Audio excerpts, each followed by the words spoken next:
Om Agyan Timirandhasya Yananjana Shalakaya Chakshurun Militam Yena Tasmai Sri Gurave Namaha Sri Chaitanya Mano Bhishtam Stapitam Jena Bhutale Swayam Rupa Kadamayam Dadati Sapatantikam Vandeham Sri Guru Shayuta Padakamalam Sri Gurung Vaisnavangscha Sri Rupam Sagrajatam Sahagana Raghunathan Vitam Tam Sachivam Sadvaitam Savadutam Parijana Sahitam Krishna Chaitanya Devam Sri Radha Krishna Padan Sahagana Lalita Sri Vishakhan Vitangscha Namam Vishnu Padaya Krishna Prashnaya Bhutale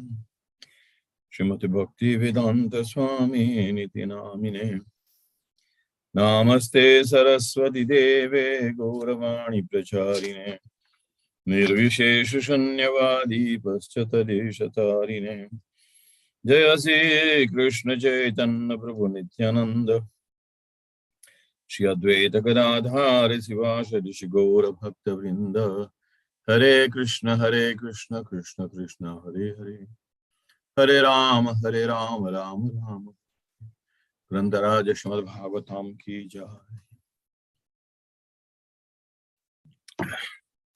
So can you please remind me where we stopped last time?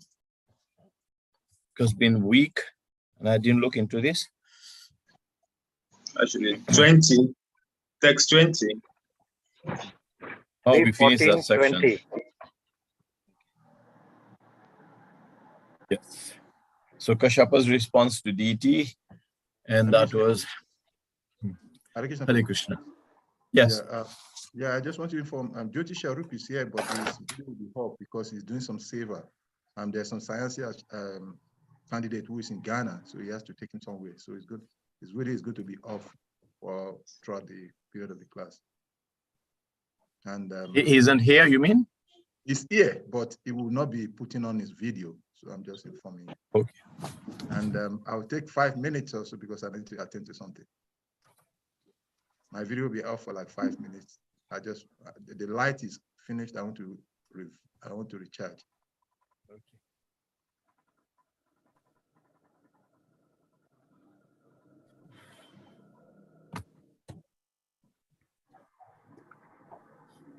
Hare Krishna, Prabhuji.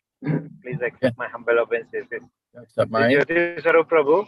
So, Prabhuji, I'm online, but only I will just keep my video off. But I'm online always. Thank you, Prabhuji. Hare Krishna.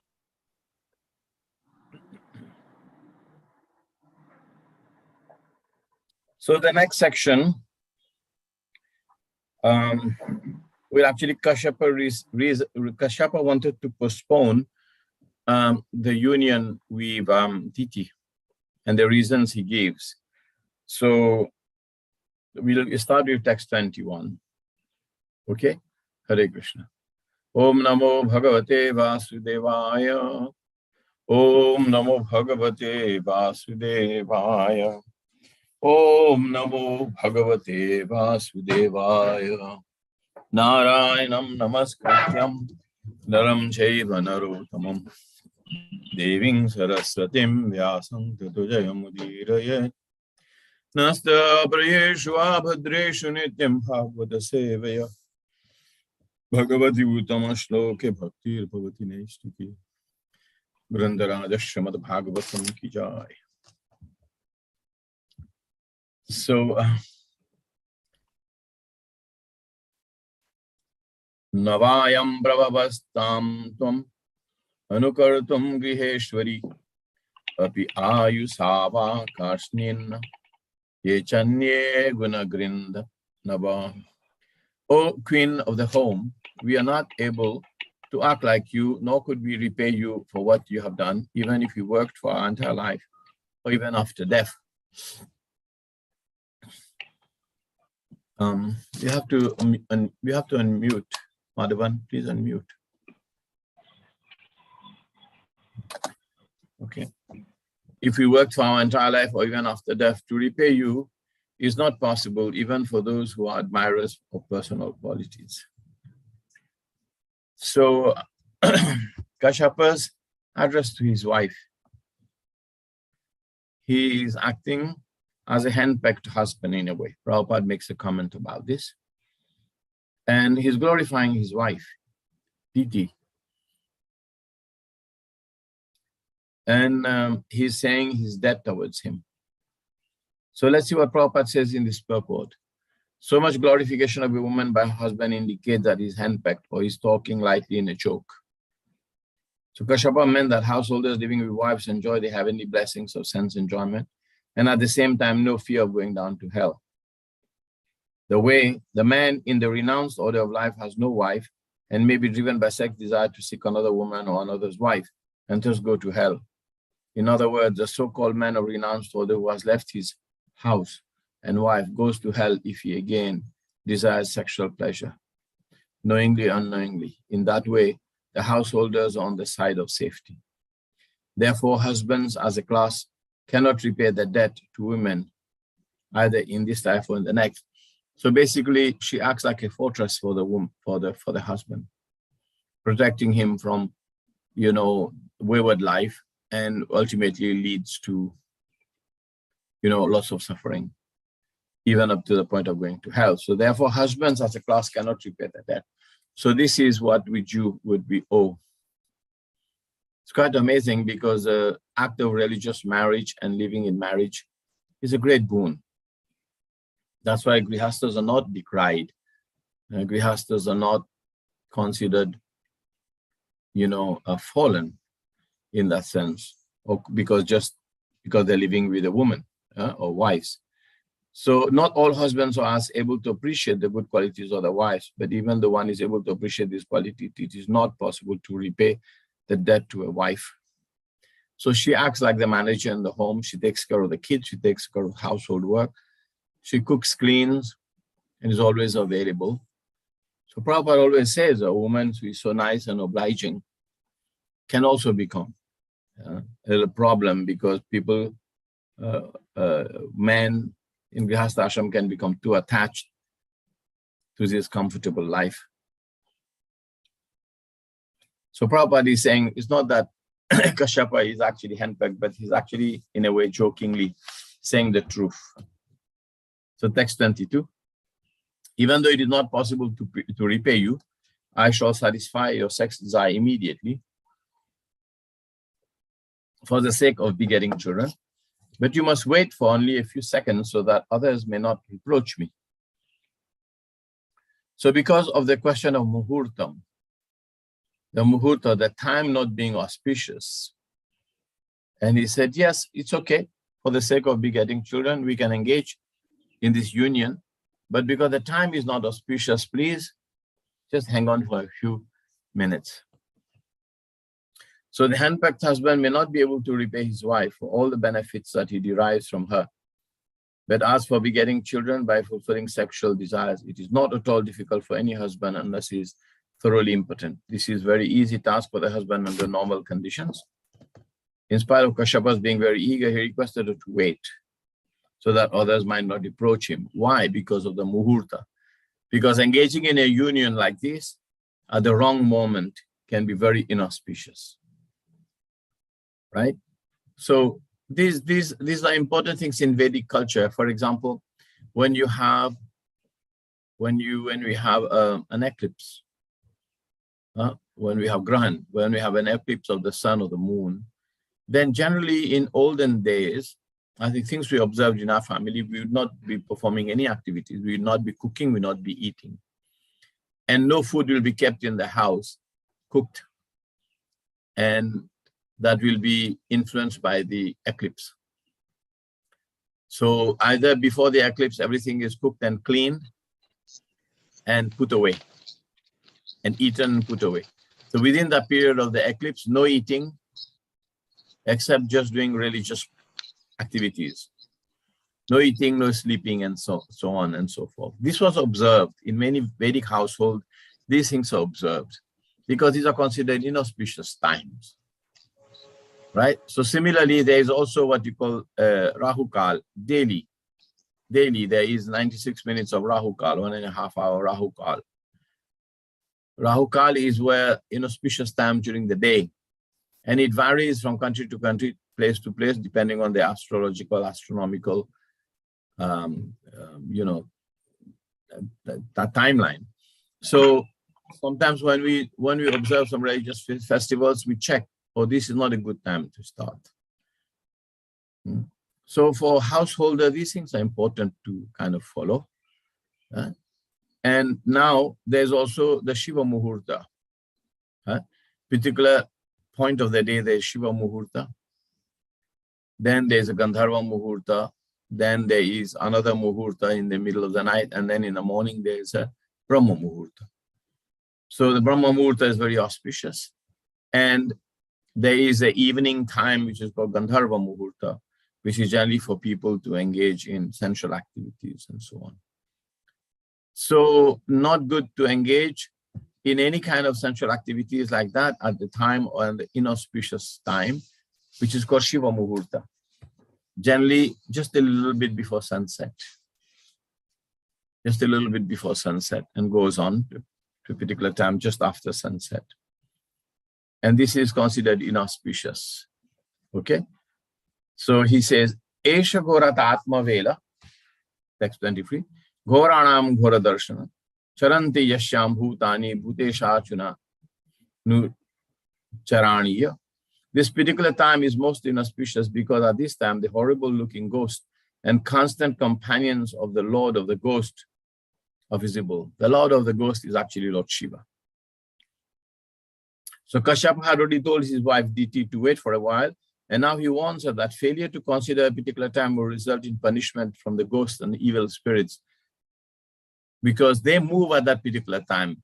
So any activity that you do at that time may be contaminated by the presence of all these inauspicious disembodied beings, right?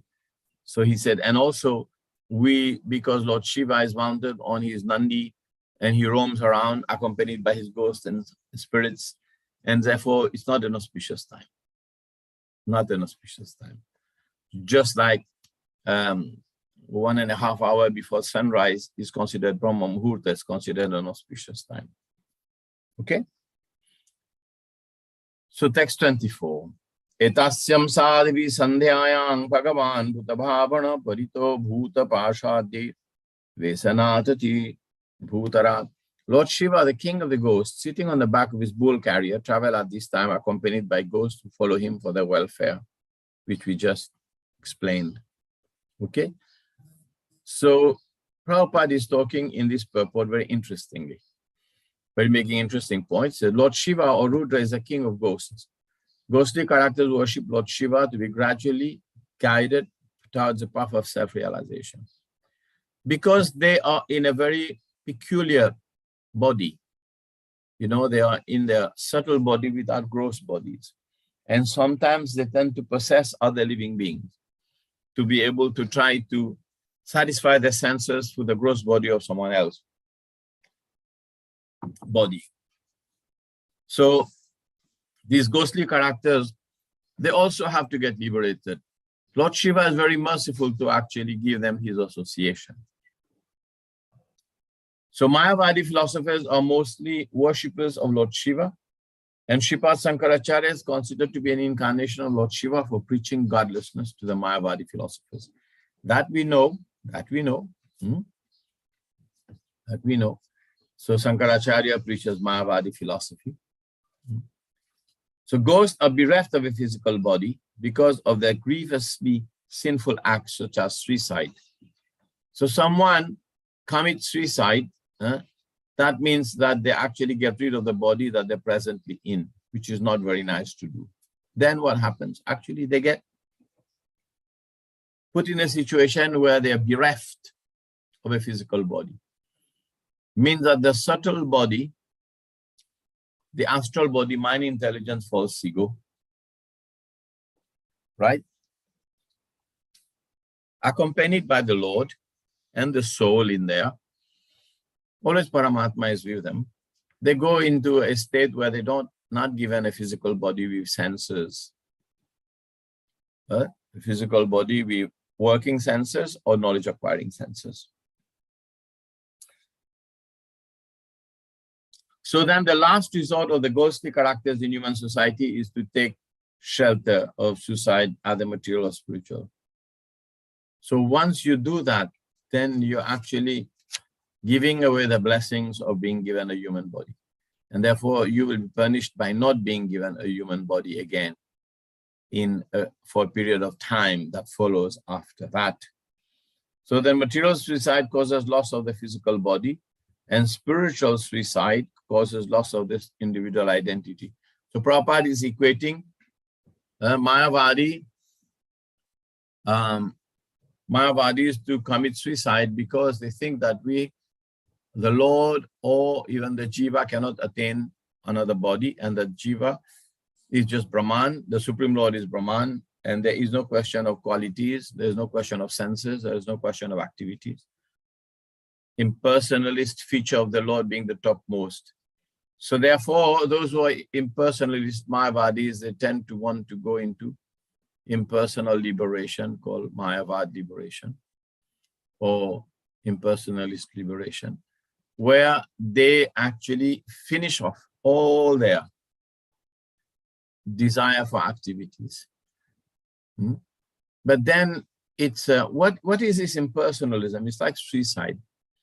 Some examples are given. It's just like you float into the impersonal Brahman as a jiva, and you have no possibility of a body or engaging in material activities or spiritual activities. And then after a while, the frustration starts because an individual is not satisfied in a condition like this. But they tend to think that they are happy in this impersonal Sayujya Mukti. They aren't. Because the full happiness of Sachitananda does not manifest. What manifests is a sense of eternity, Sat. They manifest the sense of eternity thinking that I'm going to be here forever and ever and ever. Prabhupada gives many examples. He said it is like you've gone into, you boarded a plane and the plane has gone into the skies, and then you're sitting there and you're thinking, wow, I've just left this country and I'm going somewhere, right? And then the plane takes off and then you're above the clouds and all that you can see is a blue horizon and clouds below you, and that plane is never going to end. That plane is not going to land at all. Can you imagine your state of being? This is impersonal liberation.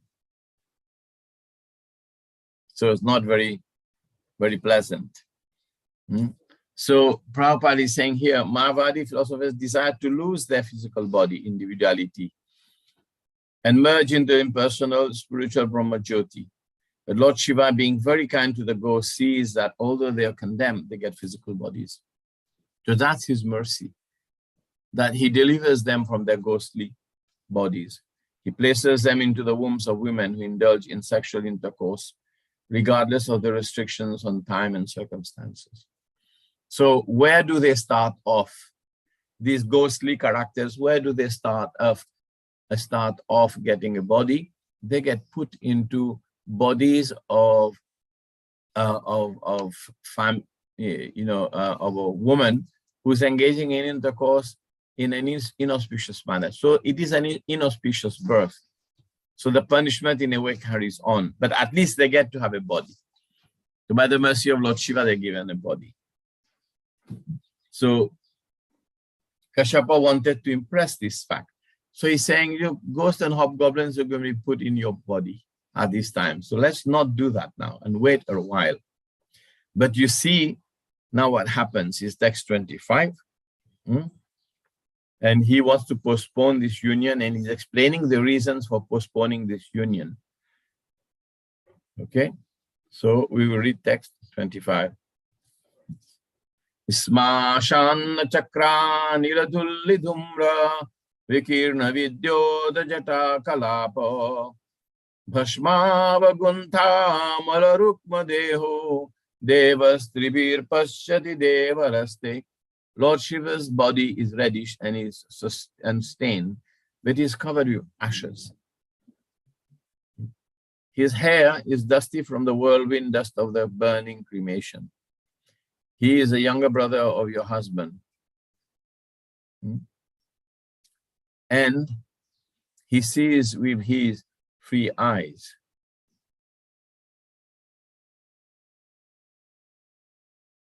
Okay. So Lord Shiva is not an ordinary living entity. Oh, someone can read the purport for me? Hare Krishna, Prabhu. Lord Shiva is not an ordinary living entity. Nor is he in the category of Vishnu or the Supreme Personality of Godhead. He is far more powerful than any living entity up to the standard of Brahma. Yet, it's not on an equal level with Krishna. Since it's almost like Lord Vishnu, Shiva can see past, present, and future. One of his eyes is like the sun, another is like the moon, and his third eye, which is between his eyebrows, is like fire. He can generate fire from his middle eye and is able to vanquish any powerful living entity, including Brahma. Yet, he does not live pompously in a nice house, etc. Nor does he possess any material properties, although he's master of the material world. He lives mostly in the crematorium, where dead bodies are burned, and the whirlwind dust of the crematorium is his bodily dress. He is unstained by material contamination. Kashyapa took him as his younger brother because the youngest sister of Diti, Kashyapa's wife, was married to Lord Shiva. The husband of one's sister is considered one's brother.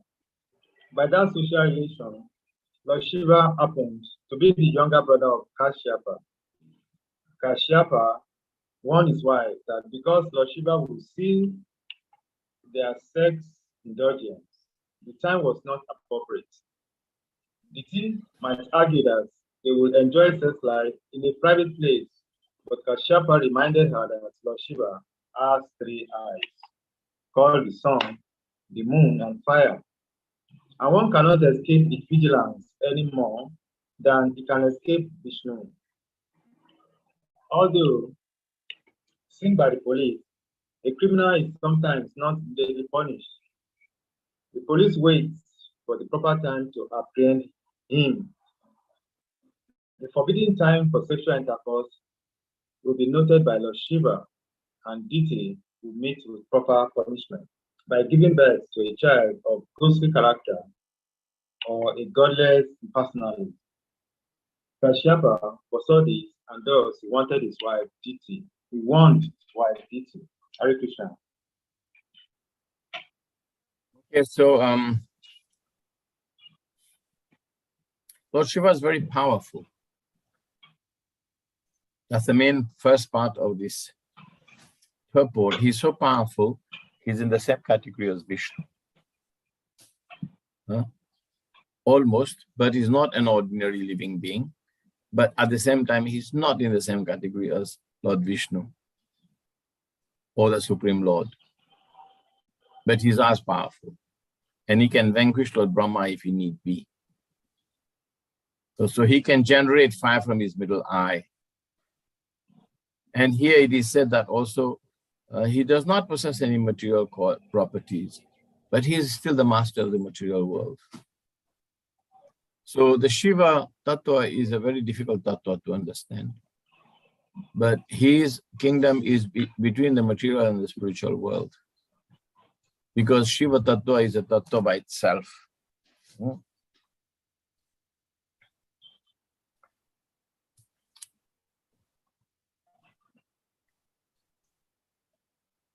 So Kashyapa is being very cautious with his wife, and he's saying we should wait a little time, otherwise there'll be punishment by Lord Shiva. So text 26. Lord Shiva regards as one of his relatives, yet there is no one who is not connected with him. He does not regard anyone as very favorable or abominable. Lord Shiva is generally a very balanced person. He's very equipoised, and he doesn't get very much involved into, because he's a yogi, he's a Yogeshwara, Yogishwara. He's Ishwara of all the yogis. And he does not particularly regard anyone favorably or abominably. Means that he's very equipoised and balanced. So we respectfully worship the remnants of his foodstuff, and we vow to accept that what is rejected by him. What does that mean? So generally devotees don't take Shiva Prasad, but we respect that. Okay? But you can take that sometimes if you consider him to be Vaishnava, and if it is cooked and offered to him as a Vaishnava. But generally devotees try to avoid that. Okay? So in the purport, Kashyapa informed his wife that just because Lord Shiva happened to be his brother-in-law, that you should not engage her in offense towards him. Kashyapa warned her that actually Lord Shiva is not connected with anyone, and he is very aloof from everyone, and he doesn't see anyone too close and too inimical. Why? Because he's one of the free controllers of universal affairs. So he has an executive job, and therefore he doesn't overtly favor anyone or overtly disregard anyone. This is also generally a quality that is appreciated. You know, we have to become equanimity, you know, we have to be situated in a position of equanimity as a devotee of Krishna. So his greatness is incomparable because he's a great personality, he's a great devotee of the Supreme Lord. It is said that among all the devotees of the personality of Godhead, Lord Shiva is the greatest. Vaishnava Namathasam, who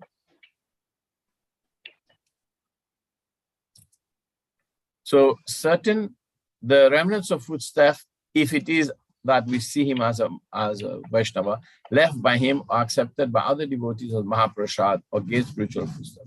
The remnants of foodstuff offered to Lord Krishna on Mahaprasad. Why? Because generally it is offered to the Lord, and then the devotee accepts the prasad that is offered to Krishna, then it becomes Mahaprasad. So sometimes we think that the plate of Krishna is Mahaprasad. The plate of Krishna that comes off the altar is prasad. It is Mahaprasad after you offered it to your spiritual master or to Srila Prabhupada. And after that, it becomes Mahaprasad. It is simply prasad because it is offered to Krishna. It becomes Mahaprasad when it is offered to Krishna, and then the prasad is offered to the pure devotee. Then the remnants of the pure devotee becomes Mahaprasad. Is that okay? Yeah. Rasavan, you're there with us? So Lord Shiva is so great that he does not care for the material prosperity for which every one of us is eager. So actually he did not have much prosperity. He actually created the whole city of Varanasi for his wife. And after his marriage, you know, he gave it away. And he preferred to live, you know, in a simple, sitting on a simple place in a forest without any material facility. So Parvati was saying, okay, this is what we have. We don't have a home. They just live under a tree or by the banyan tree where he meditates in Kailash. So Lord Shiva is so great that he does not care for material prosperity.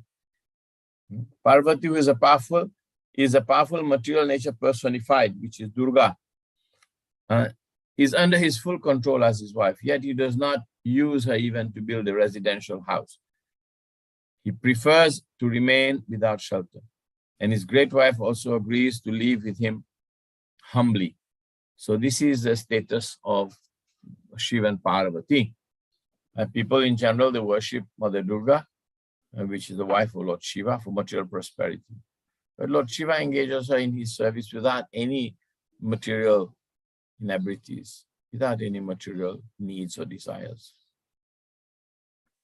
And what is his advice here to his great wives? That all of kinds of worship, and he says that Aradhananam Sarvesham Vishnum Aradhanam Param. So Prabhupada paraphrased the last sentence here, which is based on this verse. Among the worship of all different types of worship, the worship of Lord Vishnu is considered Param, supreme. Tasmat Parataram Devi. Go down class now. Go down class now. Go down class now. Oui. Hello, Lydia. So he says, he simply advises his great wife that all of the kinds of worship, the worship of Vishnu is the highest, but greater than the worship of Vishnu is worship of Tadiya Mam Samacharam. Tadiya, whatever is connected to the Supreme Lord. And Tadiya means paraphernalia or the devotees connected to Lord Vishnu. So worship of Vishnu is the highest of all the different types of worship. The worship of the devotee of Vishnu is even higher. So text 27, this will carry on to text 31. Kashyapa has given reasons for postponing the union here. Okay. Although no one in the material world is greater to or greater than Lord Shiva, and although his unimpeachable character is followed by great souls to dismantle the mass of nations, he nevertheless remains as if a devil to give salvation. So Lord Shiva being very exalted Vaishnava, and his character cannot be faulted. There is no impeachment into his character. There is no possibility of impeaching or criticizing his character. And those who surrender to him as a Vaishnava, he is able to dismantle the whole nations in your heart. But he remains as if he's the devil, simply because he gives salvation to all other devotees of the Lord who may not have the possibility, especially those on the ghost and hobgoblins. But the devotees of Krishna approach Lord Shiva, he'll be more than happy to offer them service, to offer them blessings. And we see that when the Prachetas, he saw the Prachetas, he came forward and he said, I want to help you. I want to give you all my blessings because you're approaching and worshiping Lord Vishnu. So Lord Shiva is very much pleased when we actually worship Lord Vishnu. Okay? So Kashyapa Muni is explaining about the wonderful qualities of Lord Shiva, so that we are encouraged to not disrespect him. So he's explaining to his wife. Text 28. Unfortunate foolish persons, not knowing that he's engaged in his own self, laugh at him. So because of the way he dresses, because the way he holds himself in society, he's unique in his dress code, he's unique in his association, he's unique in the places where he roam and give his mercy. He's an inhabitant of crematorium. He covered with crematorium ashes and so on and so forth, right? And people generally laugh at him. But such foolish persons engage in maintaining the body which is eatable by dogs, who dresses, honor. So the body of such people who criticize Lord Shiva, they are worth nothing. The body of such people should be eaten by dogs. Even though these bodies are meant like nothing but just dead meat, even though they may be garlanded, they may be. So offenses to Lord Shiva is considered very serious because he's the topmost Vaishnava. Okay? So if one of you can read the purport.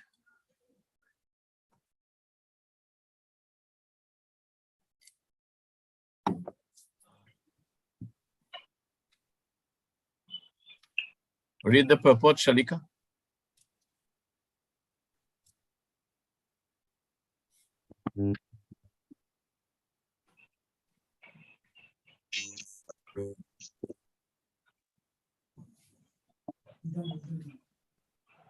Jadi mau bidon class. Boka di sana. Nah, biasa. Erika Prabhu, your voice is not coming.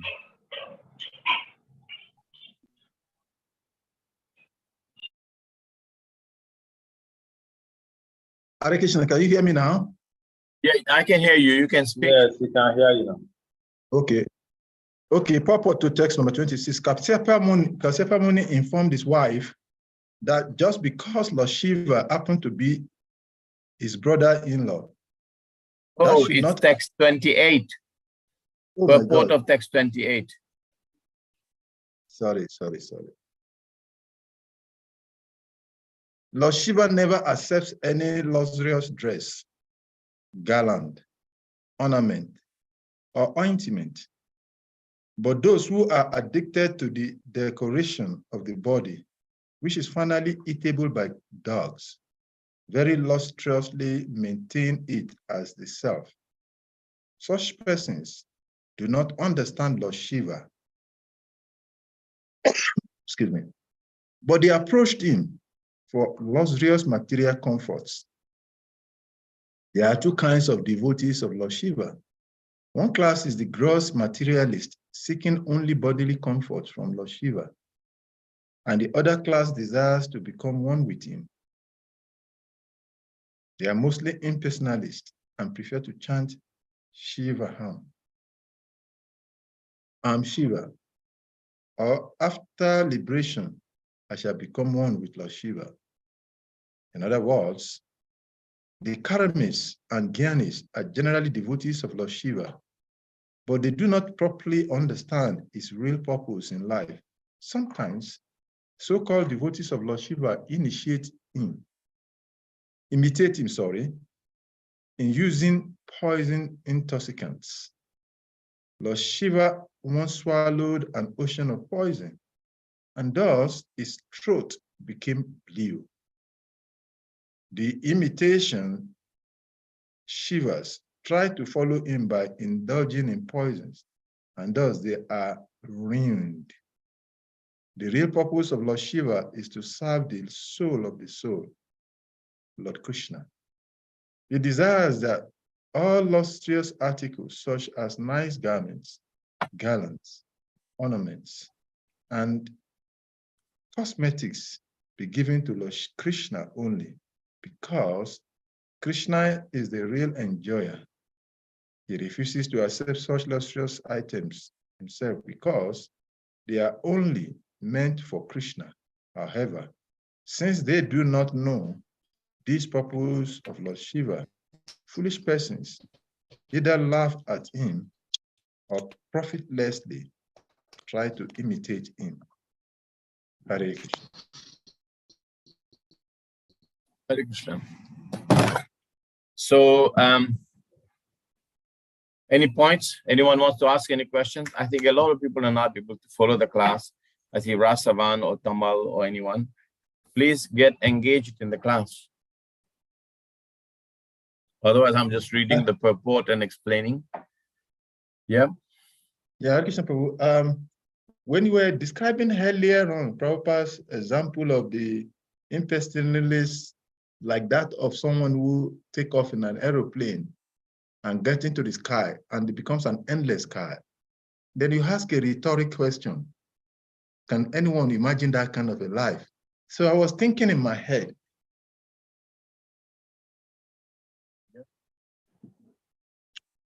is it possible that a living entity can, of course, I know that maybe impersonalists, after a long duration of time, they said to fall down back. But is that kind of existence possible?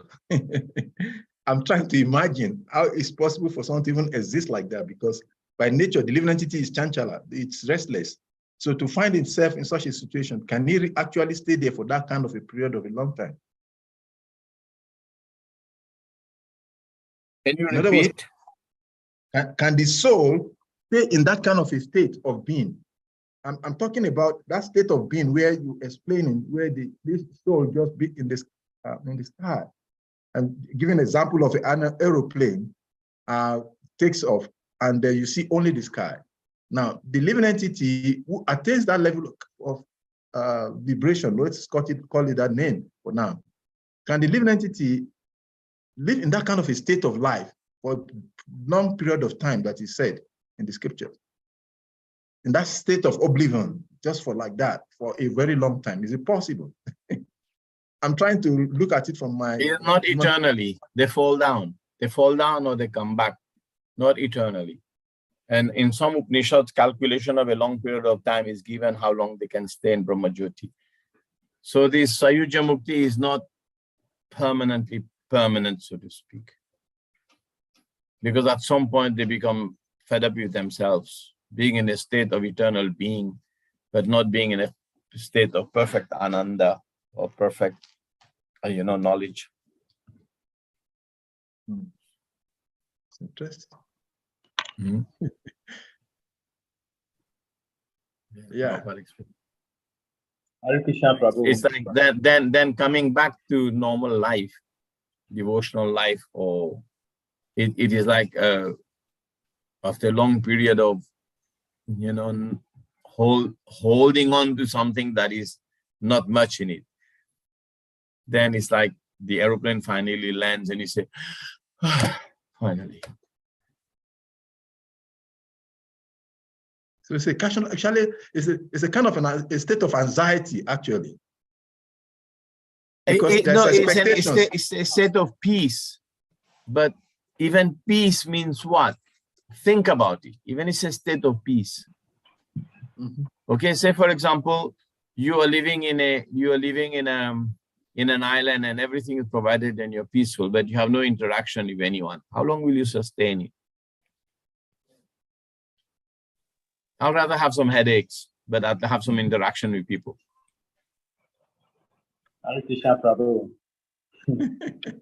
It's interesting. Yes. Hare Krishna. Yeah, Madhuma Prabhu, you can go ahead. Okay. I think, the impersonalists, they're only left with mental speculation and maybe their own imaginations, because when you think, their mentality is that, okay, if someone dies now, they say rest in peace, perfect peace. They're always imagining a situation whereby there will be no activity.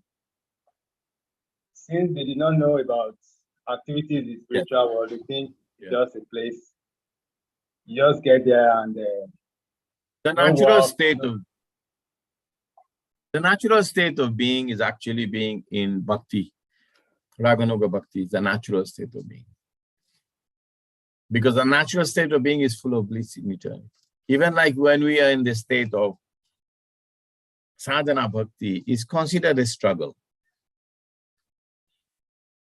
We are all struggling in sadhana bhakti. We may think that we are happy, but the material nature is not letting off. The mind is giving you a hard time. You're getting tired, falling asleep in Bhagavatam class. You have so many problems in material life. So sadhana bhakti is itself hard. It's a hard struggle. It's a plod, right? It's not a very completely natural state of being. Natural state of being is Raganuga Bhakti, where you're normally attached to serving Krishna and you're happy. It is beyond the modes. Whereas in our state, sadhana bhakti, sometimes the practitioner is influenced by the modes of this and that, So it's not a very natural state of being. Now, the other lesser natural state of beings are, being engaged and being active completely in disregard to the existence of God. So these are all unnatural states of being. So similarly, the Sayuja Mukti, being in Brahma Jyoti, is an unnatural state of being. It is an unnatural state of being. As bad as, that's why Prabhupada compares it to spiritual suicide and material suicide. Material suicide, you destroy the material body. There you destroy the possibility of engaging in a service that is satisfying to yourself. So I very much, it's like, why I say this is even on the platform of Vaidhi Bhakti.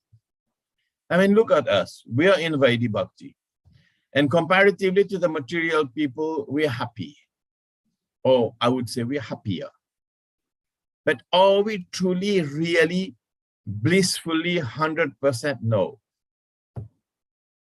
You know, we are unhappy with this Maharaj, we are unhappy with this devotee, we are unhappy with this situation, we are unhappy with the prasada. You know, it's like we have complaints because we are dealing still in the modes of material nature. So the only cry of the heart is, my dear Lord, lift me up to there where I can be naturally in your service, which is the natural state of being.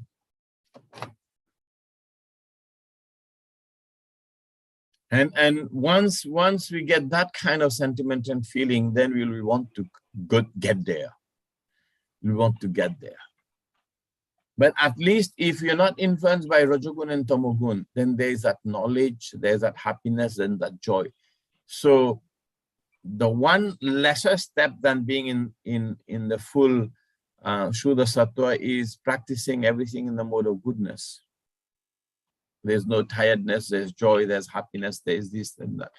But because we can never be in the mode of pure goodness in the material world, tinges of passion and ignorance will come and disturb whatever is there. So therefore, the natural state of being beyond the modes is in Raganuga Bhakti.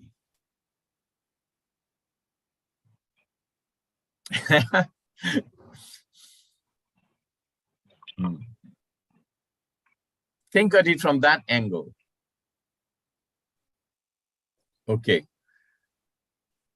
So we are in text 29. Demigods like Brahma also follow the religious rites observed by him. He is a controller of the material energy, which causes the creation of the material world.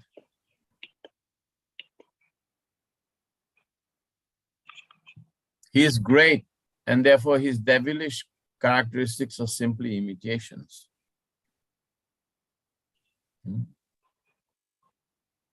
So who is saying this after having explained, right, that the Brahman, the ignorant people, they deride Lord Shiva's dress code, habits, social status, and so on and so forth, right? But actually, he is very exalted.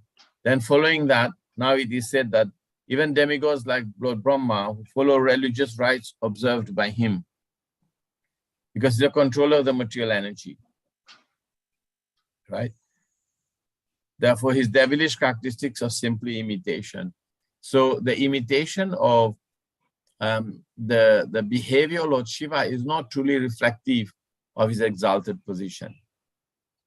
Okay, he's doing that role to attract those who are fallen.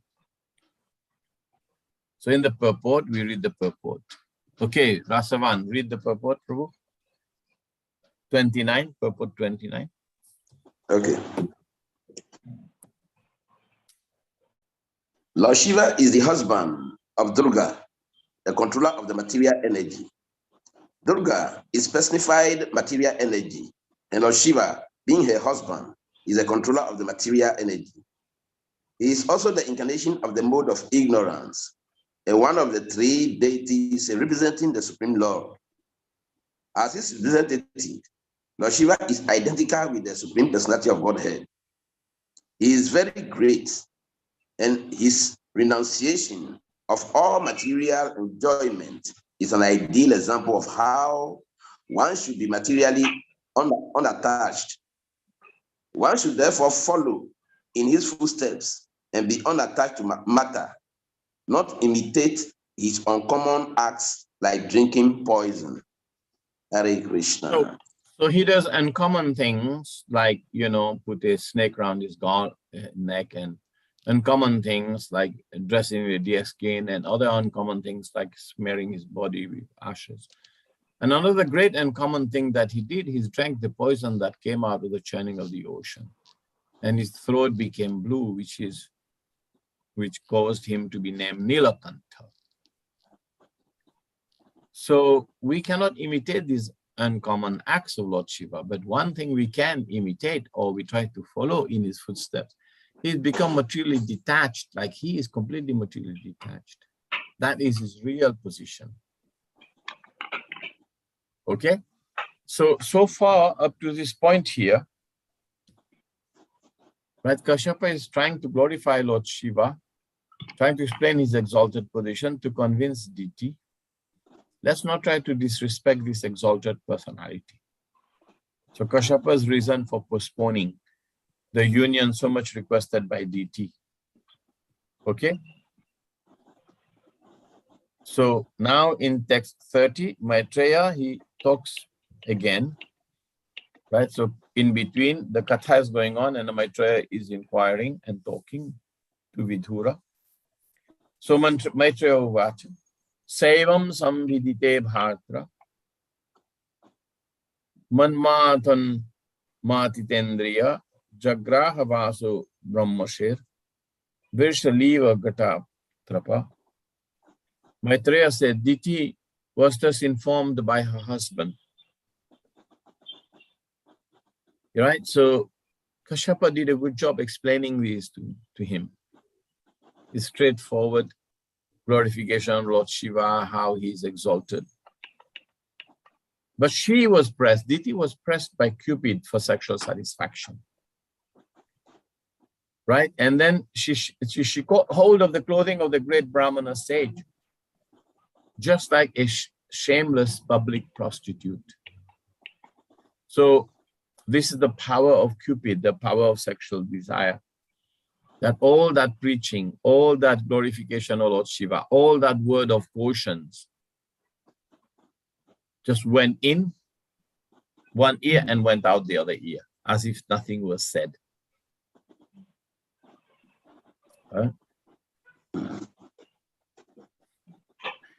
Prabhupada said the difference between a married wife and a public prostitute is that one is restrained. The wife is restrained in sex life, and the public prostitute is not restrained. Because they are unrestricted in sex life, is conducted solely by the strong sex urge.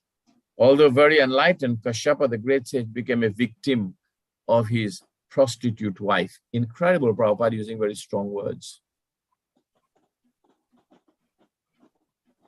Such is the strong force of material nature. Prabhupada is using very strong words. So in the text itself, that word is used, vrishali, which means a public prostitute. He was a Brahma Rishi, he was a great Brahmana, and his wife is acting like a Varsali, like a prostitute.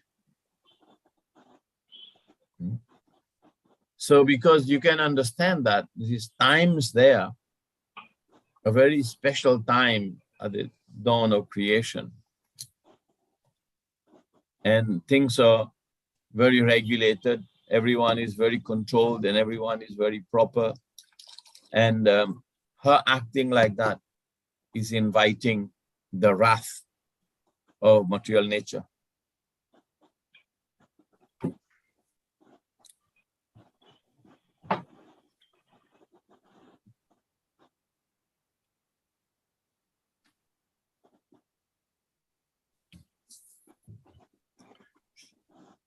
Okay, so strong words, text 31. Hare Krishna, Prabhu. Yes, go on. Yes, I'm just reflecting on the proper use of the strong word prostitute here to describe. According to English dictionary, the word prostitute reflects or means a particular woman or person who engages in sexual activity for payment. But Prabhupada's definition of prostitute here is quite different. Prabhupada says the difference between prostitutions, Prabhupada's definition here is restricted and unrestricted sex. So therefore, when we read some of Prabhupada's purpose, when Prabhupada uses certain words, which is what I think makes some devotees wanting to re-edit Prabhupada's original purpose. Yes, because there is I understand your question. It is the ignorance of Vedic standards. Prabhupada is speaking strictly from Vedic standards, from spiritual standards. Acting disrespectfully towards Kashyapa Muni. So it is a shameful behavior that is being decried and being equated to be the shameful behavior of a prostitute. Thank Vedic you. standards are very high. Yeah. Spiritual standards are very high. So Yeah, Prabhupada this- is not using comparative language. Prabhupada is using absolute understanding of what is proper behavior and what is not proper behavior. That's all. Yeah. This relates also to the fact that when we say chaste woman and unchaste woman, and I think there was a lecture that I was given sometimes, a little bit sometime back, and I expressed something like an unchaste woman is a woman who dress very flamboyantly when her husband is not around. That such a woman is an unchaste woman. And this is what is Vedic standard. But maybe I didn't consider the audience very strongly, even though it was a Bhagavad Gita class, but it arouses a whole lot of arguments. So, but from your explanation now, so one could say that this is just a Vedic standard. It does not relate to what the contemporary English meanings relates to. Yes, but they have so many other things. Like I see one common thing.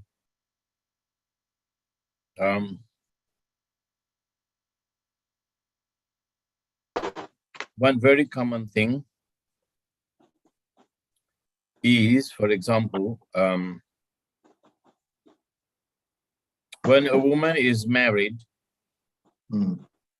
and she still starts posting all kinds of disruptive or evocative pictures of her on the Facebook. What's the point? Exactly. What's the point for that? And so a lot of people still do that. You're trying to portray the best. Now that is portraying the best of your profile of you with pictures and everything to the general public.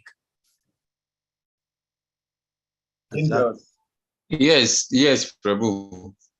That one should be known to your husband alone. Your husband who should see that even in the house. Yes, alone. Yeah, so when you look at it, Chitra, when you look at it like this, it makes sense what I'm saying now. Yes. Right? So yes.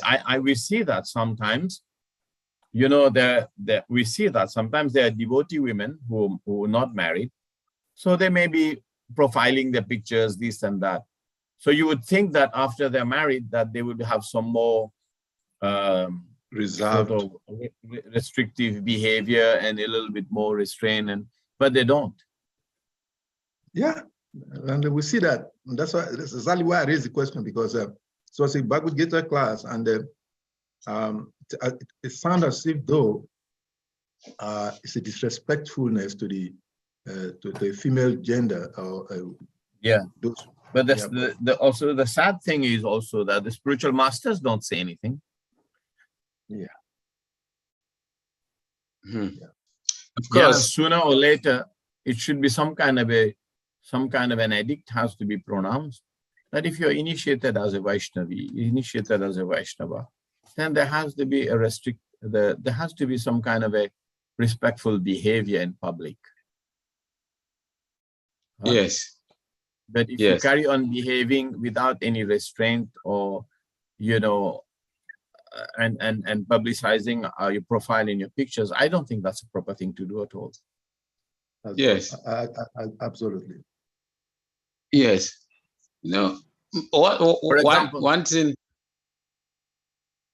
thing I give you another example. Let me finish that example. We'll give another example. If you're working as an air hostess, for example, with Emirates or something like that, you're not allowed to do that. If you're air hostess with an Emirates, you are simply not allowed to have a Facebook page and flaunt these things like that. You're not allowed. Wow.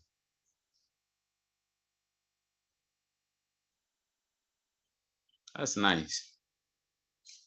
So it goes to show. But how come we are allowed in ISKCON to do that? Cause for concern. Yeah, here's lots of things there. Yeah. So it's a good point. We discussed this here. Yeah. Anything else? Want to add something Krishna, relevant? Prabhu. Yeah. Yeah. I have something. From this our text, I think we are discussing about the time is the Satya Yoga. So, and the standard then, of course, it's not going to be the same. What is expected from a woman? So the standard, that's why I maybe proper use that strong language, like prostitute wife. Because the standard then. Come on, Prabhu. Prabhupada is also writing the purport for us now. Exactly. It's not Papa wasn't writing the purport. We're not reading the Srimad Bhagavatam purports in Satyuga. We are reading it now. Yeah. Let's move on. Papa is writing this. Yeah. So let's see what he says. Although very enlightened. So I'm reading the text 30. Although very enlightened, the purport, the last line. Kashyapa, the great sage, became a victim of his prostitute wife. Such is the strong force of material nature. So the word may be strong, the description, the adjective may be very strong, and the pronoun very strong, and so on and so forth. But then this is a strong force of material nature. Material nature can make a damn fool of you anytime. That's also a consideration that we can see it from this angle too, that a person of discrimination can lose his common sense by the influence of material nature. That also is a consideration. So we should never always carry on thinking in absolute terms. Have to have a balanced view. That's why Prabhupada says such is a strong force of material nature. So this statement is mitigating the strong statements by Prabhupada. Because then the devotee will be aware that once we see someone acting like this, we do not start to become judgmental and blame the person, that we see the mitigative word of Srila Prabhupada, such is a strong force of Prakriti. Prakriti makes a fool of you. So we can always stay away from being critical of individuals and understand that behaviors are not right. Even the jivas, the people may be okay. So in text 31, understanding his wife's purpose, he was obliged to perform the forbidden act. Right? Understanding his wife's purpose, he was obliged to perform the forbidden act. And thus, after offering his obeisances unto worshipful faith, he lay with her in a secluded place. So he actually was handpicked in a way. What it was is the Acharya said that actually he did not use his strong word of discrimination. He was trying to, first of all, glorify him jokingly, and then explain the glories of Lord Shiva, so that we don't want to get his wrath. But ultimately, he was unable to reasonably convince his wife that this forbidden act is a no-no. And therefore, he accepted and he lay with her in a secluded place to engage in the sexual union.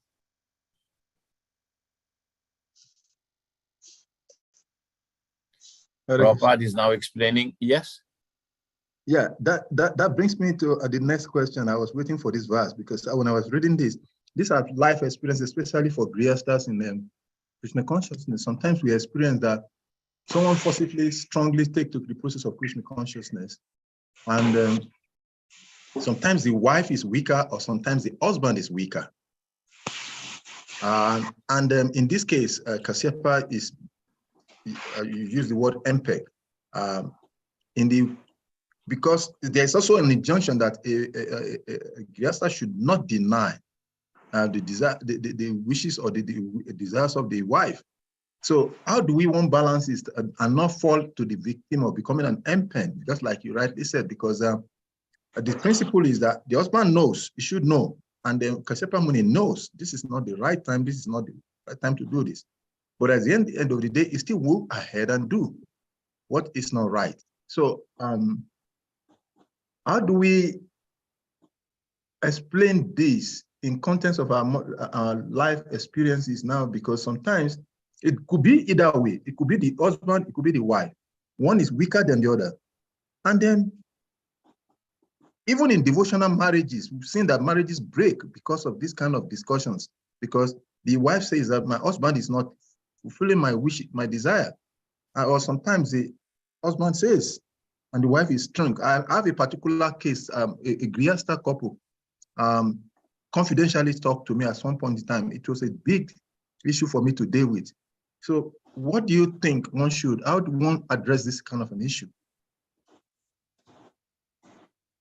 I mean, there's two aspects to it. Technically, Prabhupada said sexual union only for the procreation of children.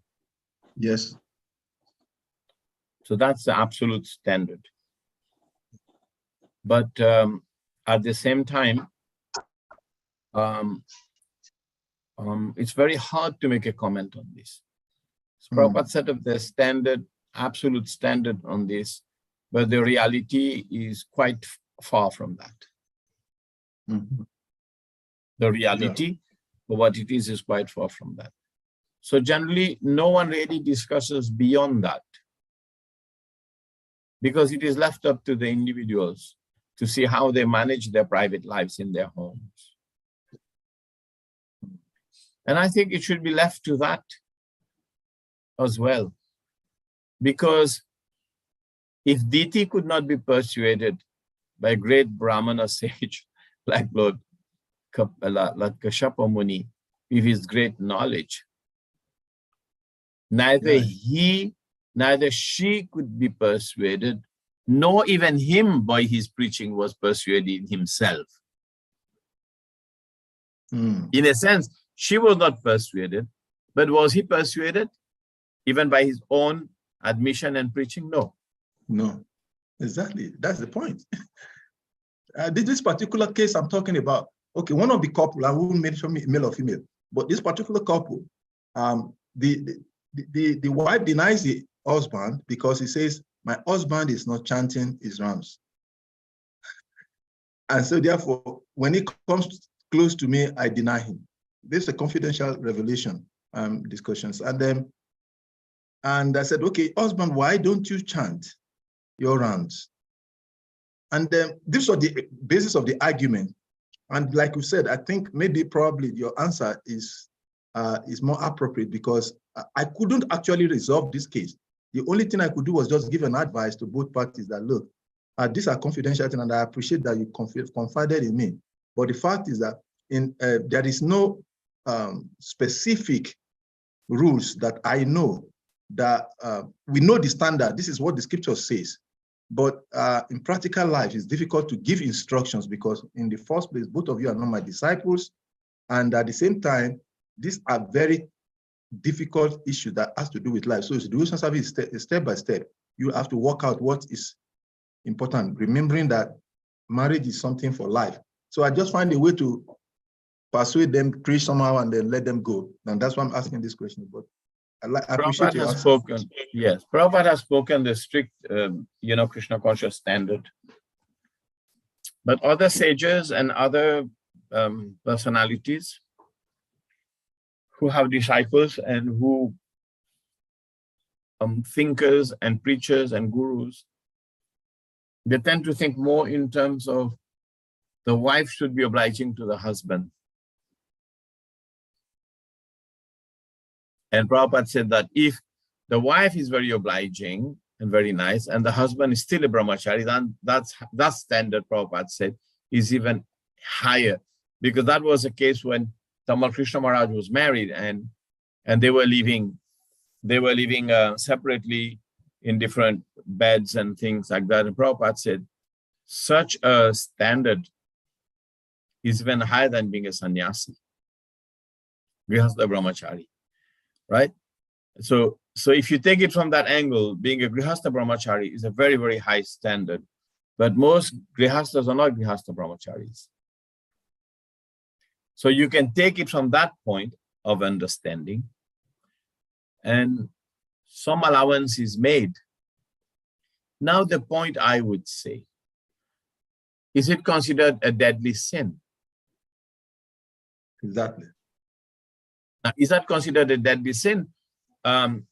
If they're not engaged, if they're not producing children by the act of union.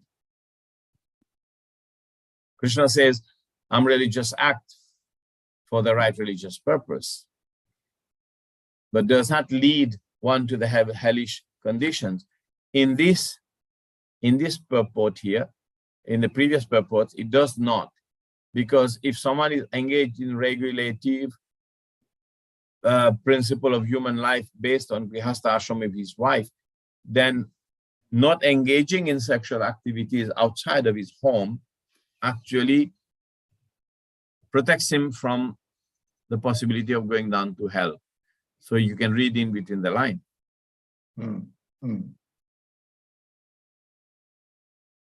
Right? Yeah. So Prabhupada has given the absolute standard. Just like we should only eat prasadam. That's an absolute standard. Right?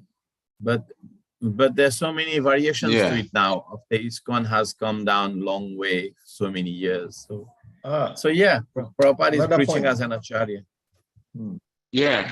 Hare Krishna Prabhu. Yeah. Thank you.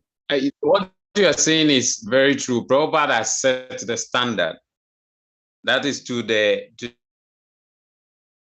verdict for us to follow. But what I see also is that they know, some of them know, in the basis where Prabhu is saying whether the couple, the wife is weak or the husband is weak, like in the sense of deity, she knows, they know, like a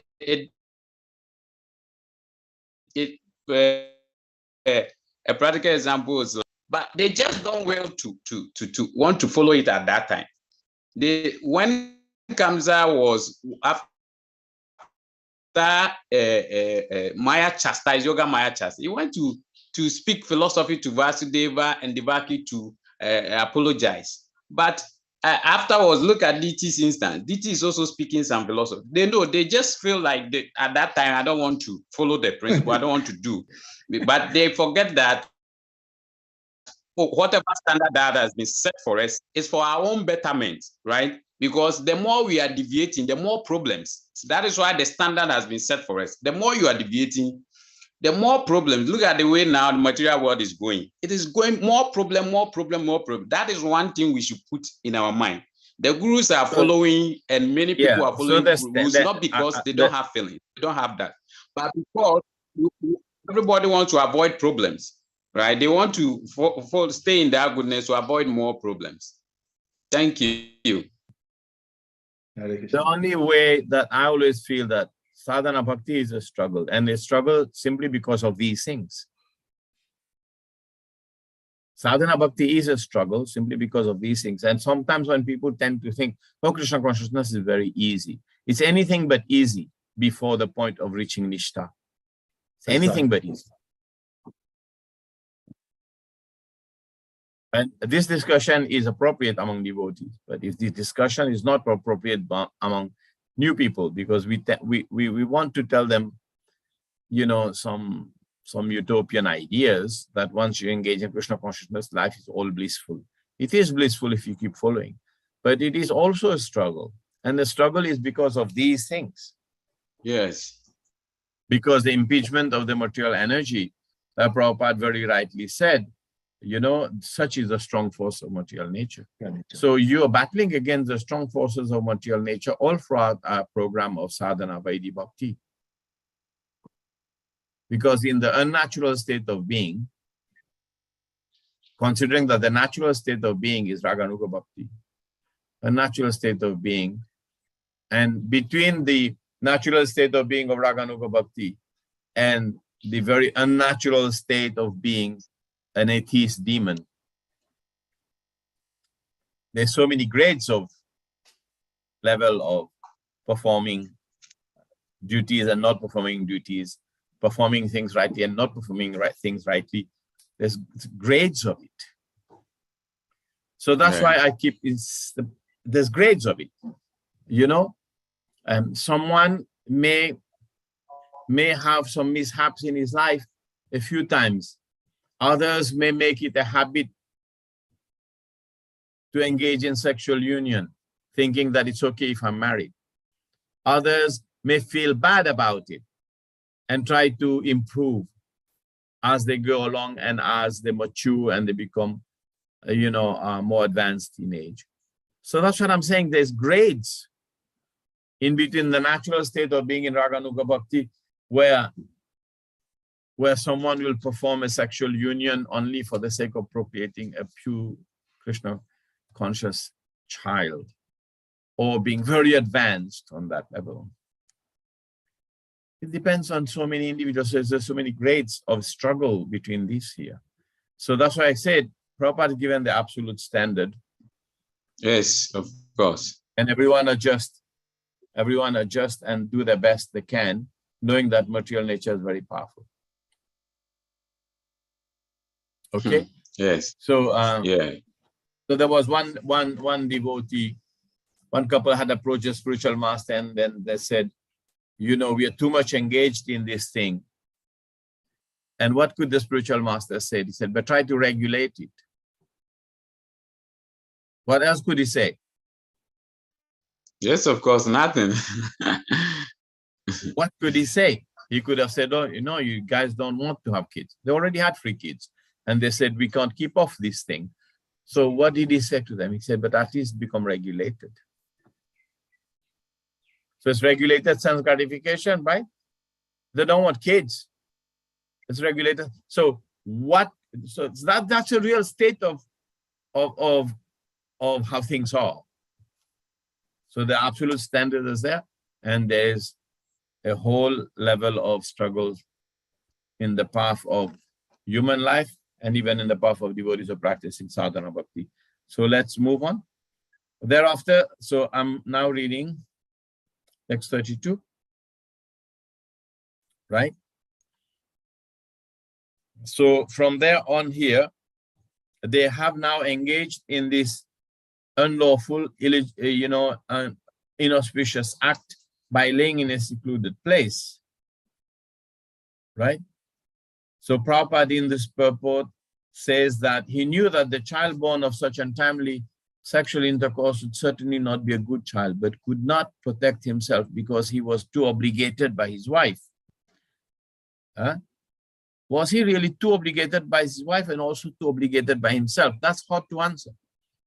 In a similar case, however, then Thakur Haridas was tempted by a public prostitute at the dead of night. He avoided allurement because of his perfection in Krishna consciousness.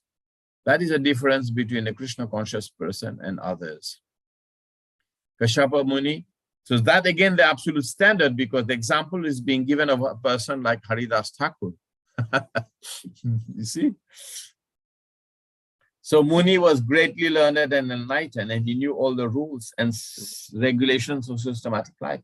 Yet he failed to protect himself from the attack of self-desire. So it's not that he couldn't protect his wife, but also himself. So Thakur Haridas was not born of a Brahmana family, nor was he himself Brahmana, yet he could protect himself. So a Brahmana sage like Kashyapa was unable, but a person born in a family not of the Brahmana creed, he actually protected himself. So Prabhupada is saying, therefore, Thakur Haridas used to chant the holy name of the Lord 300,000 times daily. Yeah. So text 32. After the Brahmana took his bath in the water and controlled his speech by practicing trance, meditating on the eternal effulgence and chanting the holy Gayatri hymns within his mouth. Okay, so we read the purport. As one has to take bath after using the toilet, so one has to wash himself with water after sexual intercourse, especially when at a forbidden time. Kashyapa Muni meditated on the impersonal Brahmajyoti by chanting the Gayatri mantra within his mouth. Then a Vedic mantra is chanted within the mouth so that only the chanter can hear the chanting. Is called japa. Strict japa is like that. The strict japa is right like that, just murmuring within yourself, you can only hear. But then after such mantras are chanted loudly, then it is called kirtan. The Vedic hymns Hare Krishna, Krishna Krishna, Hare Hare, Hare Rama, Rama Rama, Hare Hare can be chanted both softly to oneself or loudly. Therefore, it is called the Mahamantra or the great hymn. Kashyapa Muni appears to be an impersonalist, comparing his character with that of Haridas Thakur as referred to above. It is clear that personalist is stronger and in sense control than the impersonalist. This is explained in Bhagavad Gita as Param Tishtani Vartati. One ceases to accept lower grade things when one is situated in superior condition. So the text 259 of the Gita is Vishaya Vinivartante Niraharasya Dehinam Raso Varsham Rasopyasya Param Tishtani Vartati. By developing a higher taste, one acquires the ability to forego the lower taste.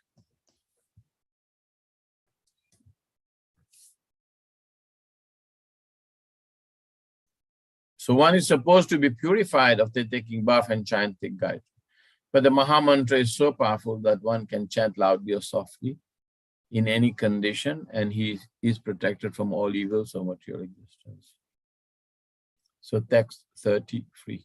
So, okay. So Kashyapa was unable to find protection, even though he was a Brahmana sage, Brahmana Rishi. And he succumbed to the desire. Prabhupada gave the example of Haridas Thakur. He was a pure Vaishnava and he managed to restrain himself.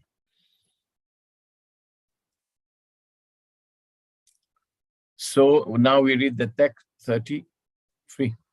O son of Bharata family, Diti after this went nearer to her husband, her face lowered because of a faulty action. So now she's dealing with the shame and with the realization that I have done something wrong. Now this is called repentance. Now this is a very interesting side. This is a very interesting section here. These 5 verses, 32, 33, 34, and 35, and 36, is actually the repentance of Diti. And the repentance is actually what causes a little bit of progress in her mindset. So let's see. Okay. O son of the Bharata family, Diti after this went nearer to her husband, her face lowered because of a faulty action. She spoke as follows. When one is ashamed of a abominable action, one naturally becomes face down, down-faced. Diti came to her senses after the abominable sexual intercourse with her husband. This is generally this now the mode of goodness is prevailing. So there is sense of shame, sense of, guilt or whatever. Realization that this is wrong. But when the mode of passion and ignorance dominate, then the material nature gets over you and tend to control us. But now, the mood of repentance is a mood of goodness.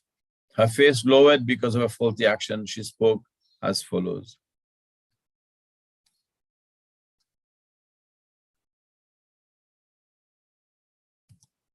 So Prabhupada again uses very, very strong words in the purport. He's saying that sexual intercourse is condemned as prostitution.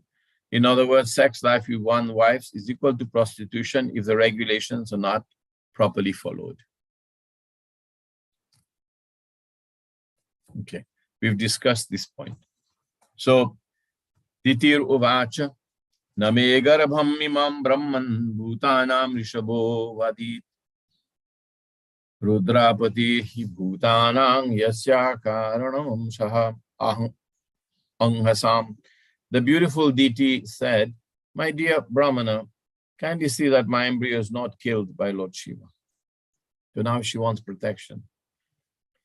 The Lord of all living entities, because of the great offense I have committed against him. She is quite aware that this is a great offense against Lord Shiva, engaging in sexual union in Shiva Muhurta. So Diti was conscious of her offense and was anxious to be excused by Lord Shiva. But Lord Shiva has two names, Rudra and Ashutosh. Rudra means that he is prone to anger, but also he is as quickly pacified because it's Ashutosh. Diti knew that because of his being quickly angered, he might spoil the pregnancy, which has been conceived unlawfully. But because he was also Ashutosh, she implored her husband to help her in pacifying Lord Shiva for her husband. So the one thing is that they're very cautious. They know that we get the blessings of Lord Shiva or the great personalities is very important. And getting their curse or being impeached by them is also not a very good idea. So at least she has that knowledge. So this application of excuse was submitted by her. And she prayed to Lord Shiva as follows. She said, Namo Rudraya Mahate Devahograya Midduse Sivaya Nyasta Dandhaya Drita Dandaya Manyave.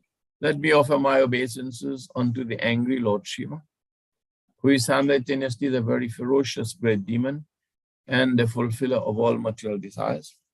He is all auspicious and forgiving, but his anger can immediately move him to chastise. So because he is easily moved by anger, she is worried. But he also knows that he is forgiving. So it's like I have a very insecure kind of situation, not knowing I'm going to be forgiven or I'm going to get the wrath of his immediate anger because he's easily angered. So Diti praying to Lord Shiva's mercy in a very clever way. She prayed, the Lord can cause me to cry, but if he likes, he can also stop my crying because of Sutosh. He is so great that if he likes, he can immediately destroy my pregnancy. But by my mercy, he can also fulfill my desire and my pregnancy not be spoiled. Because the Lord is all auspicious. It is not difficult for him to excuse me from being punished, although he is now ready to punish me because I have moved his great anger because of his unlawful act. So he appears like a man, but he is the Lord of all men. So she is very cautious in her prayers and hoping to get the mercy, not the wrath of Lord Shiva. Text 36. Let him be pleased with us, since he is my brother-in-law, the husband of my sister Sati. He is also the worshipable Lord of all women. He is personality of all opulences and can show mercy towards women who are excused even by the uncivilized hunters. So women, they are a particular denomination or group who are generally forgiven for their weak natures, or they're also forgiven because they need protection. So it is natural for women to want protection. In Western society now, when you see the male psychology is whenever you see a woman who's very assertive, no one is attracted to assertive women. And women themselves starting to notice that. This is a big thing happening in America nowadays. And big assertive women wanting to hold big powers and positions are having a hard time getting good husbands to marry them. Because no one is attracted to people like that. So they go from one man to another, or they go from one marriage to other without fulfillment. So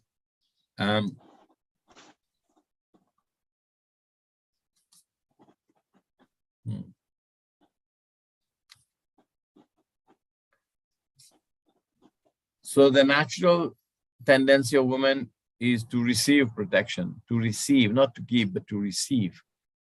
And to receive protection, to receive maintenance, to receive help, to receive mercy, to receive so many other things. That's the natural.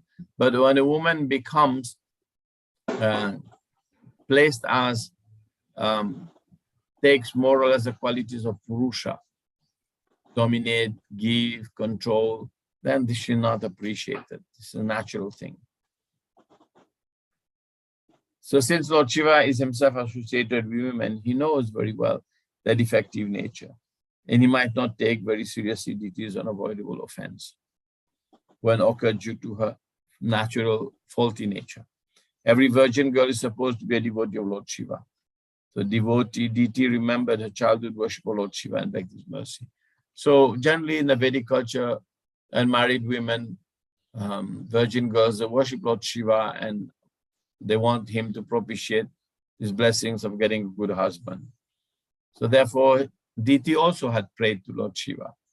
All virgin unmarried girls worship Lord Shiva to get the favor of getting a good husband. So therefore, she's remembering, I did pray to him for these things. I have a relationship with him. I have his mercy. So I'm begging again for his mercy. So text 37. Maitreya uvacha swasangasya sishanglokyan asasanang pravepatim nivrita sandhaniyamu bharyam maha prajapati. Maitreya said, the great sage Kashyapa just addressed his wife, who was trembling because of fear that her husband was offended.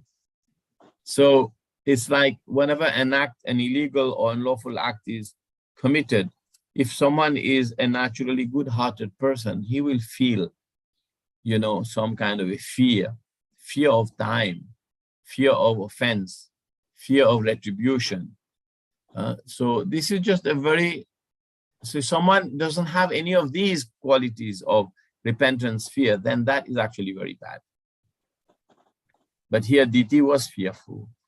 She was repentant. She was being cautious, and she was looking for means of alleviating these unhealthy feelings or sentiments in her heart. So Maitreya Muni is saying here, the great sage Kashyapa addressed his wife, who was trembling because of fear. So that is a sign of repentance. She understood that he had been dissuaded from his daily duties of offering evening prayers.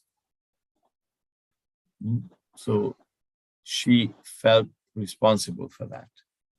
The text 38, Kashyapa uvacha, the learned Kashyapa said, because of your minds being polluted, because of defilement of particular time, because of your negligence of my directions, and because of your being apathetic to the demigods, everything was inauspicious. So first the mind, it's always the mind, no? Mind was polluted. Then, you're not using your intelligence. And when intelligence is lost, then there's no analytical understanding of what is right or wrong. So the time was wrong. And she could not take advice from Kashyapa.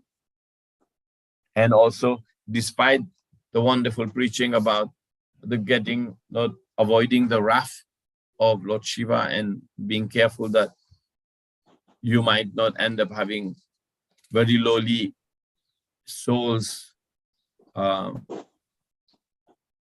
being impregnated into your womb. So all these things were not considered by her. Everything was inauspicious.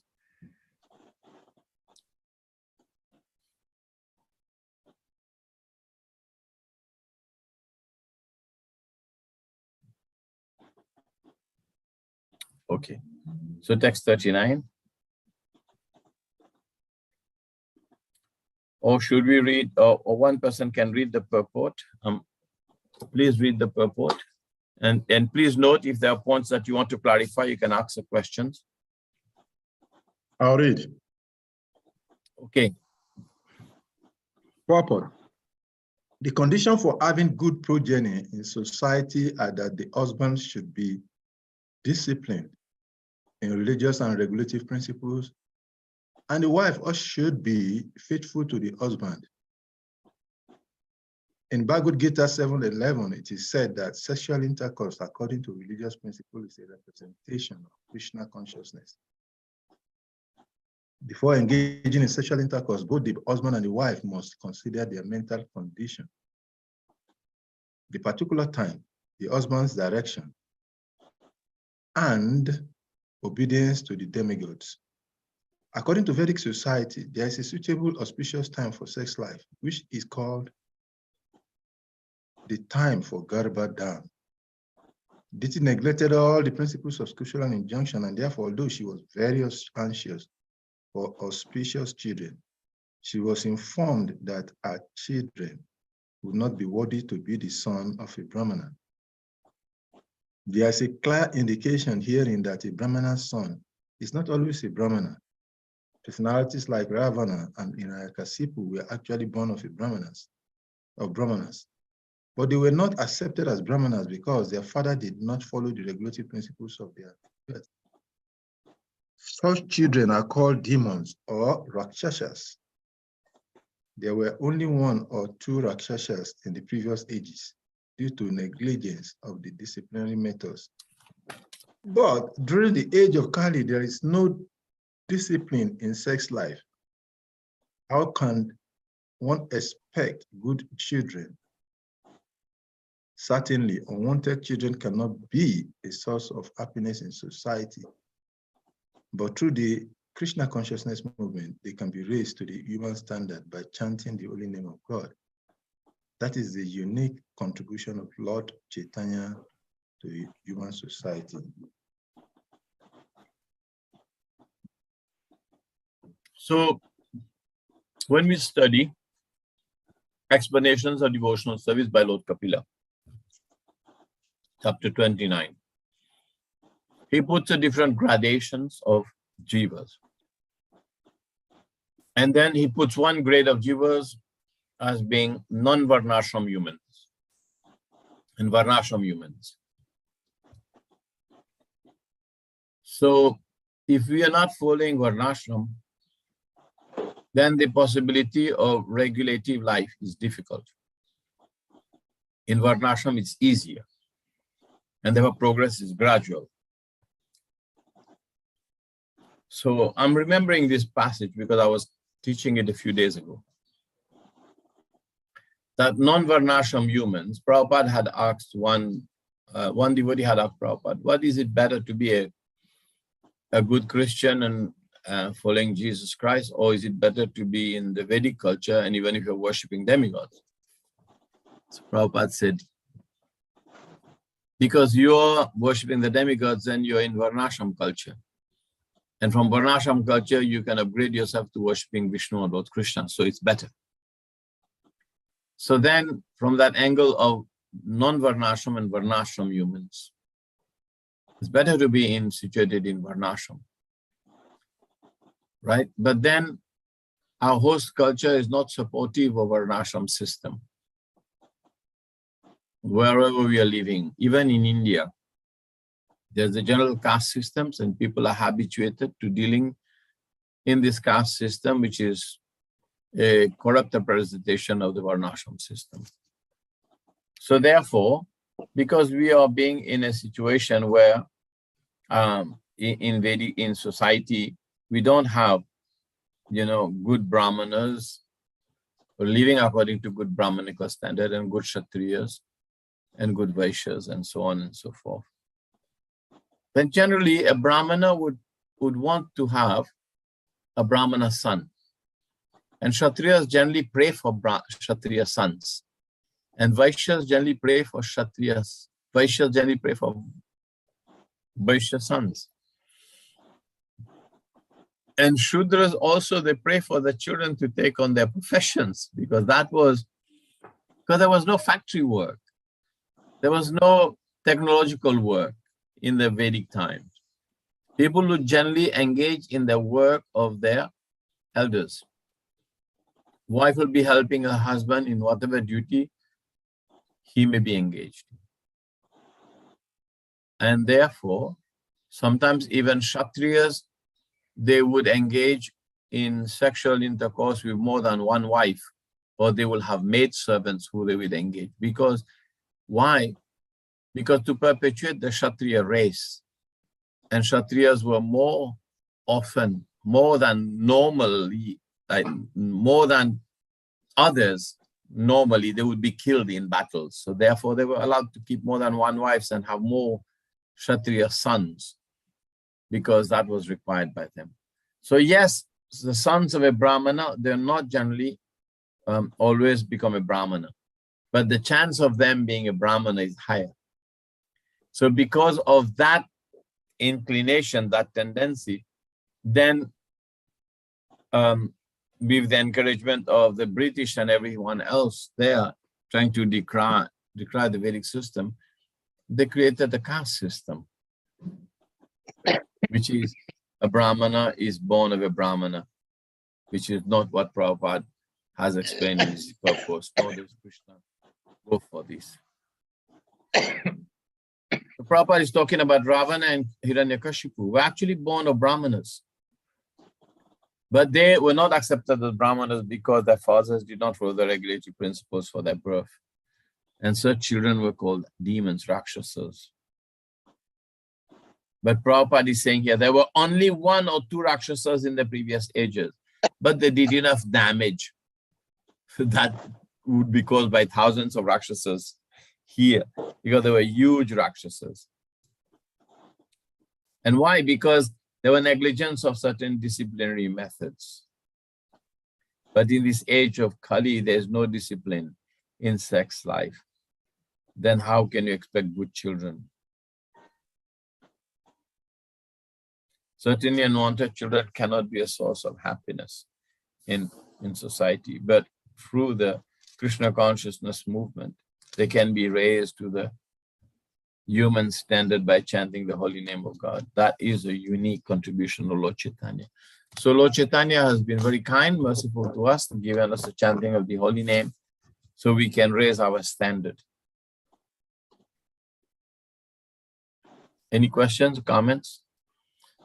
So children being born, even in marriage, by couples and families, not getting good standard of kids because of the consciousness of the parents. Pure Brahmanas are born after a long level of evolution of practice of Garbhadhan Sanskar for some generations in families. Then at the end of, say for example, a Brahmana devotee and a Brahmana wife, they're practicing Garbhadhan Sanskar. Then the child that is born is of high caliber. Then another generation of this high caliber child that is born, he practices Garbhadhan Sanskar with his wife, who is also equally qualified. And then another son is born after a generation. Then if it goes on for a few generations, then after a few generations of very high quality birth in high quality Krishna conscious or Brahmana family, then you get very powerful children are born. And these are the powerful children that we pray for, being born in the Krishna consciousness movement, that will change the face of human society. One Srila Prabhupada already did a massive job, right? And Srila Prabhupada had said that if he had 18 such personalities who are completely dedicated to him to change the world. So this is what we are looking at. Generally, after a long period of practice of religious principles, you get more and more powerful people are born in society. So to be born with the qualities of a Brahmana, it takes many years of evolution, spiritual evolution. Not such an easy thing. But by the mercy of Lord Chaitanya, we are upgraded in not the quality of our work, but in the quality of our consciousness by the chanting of the Hare Krishna Mahamantra. We may still be attracted to certain kind of work or occupation that is not typically the work or the profession or the quality of work that is guided for one to become a Brahmana. We not be attracted to jajan, jajan, patan, patan, dana, pratigraha. We may not be guided by yagya, gyan, pursuit of all these Brahminical duties, but we may still become a Vaishnava. So this is the mercy of Lord Chaitanya. Yes, Shalika Prabhu. Thank you very much, Prabhuji, for the nice explanations of this section of the Bhagavatam. And it brings to mind something that worries my mind most often times, because when we look at the life of a sadhaka, like you said earlier on, you repeated the same statement several times in the course of the lecture. The life of a sadhaka is a very struggling one, because it's still under the influence of the modes. So it's a very struggle stage of devotional development. And when we look at the knowledge of Kasyapa Muni and still falling prey to the influence of circumstances that has to do with his practical life by the desire of his wife. And you said something beautiful also in the course of explanation about Prabhupada saying that if we could have about 18 potent practicing devotee, we could change the face of the world by bringing forth God-conscious children to change the course of the earth. Now, my question is, this influence of material modes of nature, we're here, we all know, like Shitra Prabhu also said, an average one of us knows what is right, what is wrong. But sometimes we're overpowered by the influence of the three modes of material nature. The holy name has been given, but still, Yudaivam, Idrisam, Iyajani, Inanura, we still are unable to chant the holy name. So what to do? How do we come out of this? Sometimes it's very disturbing to the mind.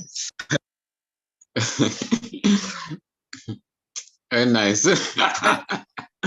I am led to believe, and I've heard some interesting talk that actually resonated in my heart, Prabhu.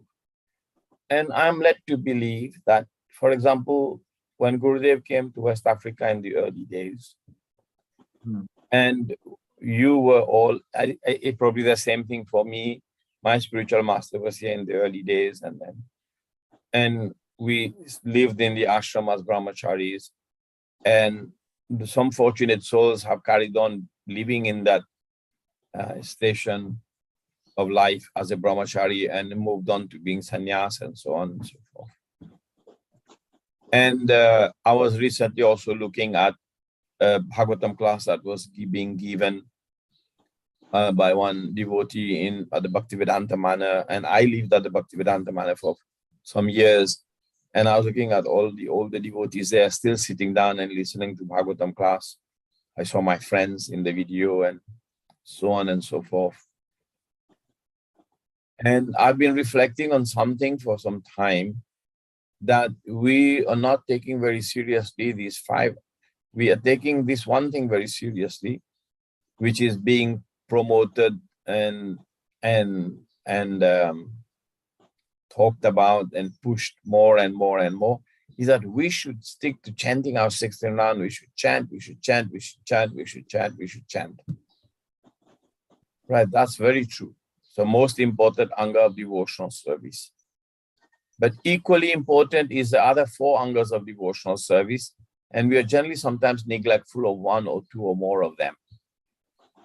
Rupa Goswami, so Lord Chaitanya, when he was talking to Sanatana Goswami, he delineated, or Rupa Goswami, he delineated the 64 angas of devotional service. But then he singled out these 5 angas of devotional service, which is chanting the holy name, residing in a holy place, associating with devotees nicely, right? Worshipping the deity, and studying Srimad Bhagavatam. One very senior Vaishnava, Prabhupada disciple, is a Grihastha, and he's a spiritual master. He travels around the world and he preaches. One devotee asked him that question: is it possible for us to practice Krishna consciousness naturally just by chanting Hare Krishna? He said no.